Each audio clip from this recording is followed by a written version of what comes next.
Guys, kumusta ka mga tanan? So, adin road kita. For today's video is ang mga napakutana kung may ada pa daw di o didi. Diri kasi pro parehas itagaron. May nanahatag sa di o may naluwat diri nahatag sa di o. Haakon, waray ko di o.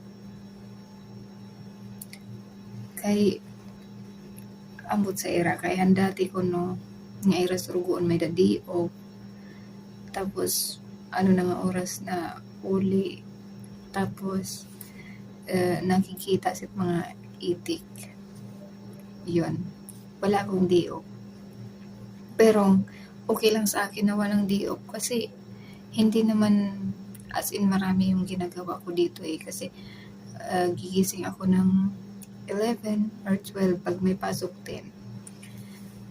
Maglilinis ako 2 oras lang, ganun. Pagkatapos nun, natapos ako ng alauna, 1 or 2, uupo na ako niyan. Medyo mahaba-haba na yung pahinga ko. Kasi, pagising nila mga 4 or 5 o'clock naman yan sila gumigising Kaya okay lang sa akin na walang diop. Ang mas mahirap lang pag malaki yung bahay ng amo mo. Yun, pagod ka talaga. So dati, ang amo ko is malaki yung bahay. Ang ginagawa ko para medyo nakakapagpahinga ako. Igising ako ng 9. Tapos pag 9, agad-agad ko parang binibilisan yung trabaho ko ba.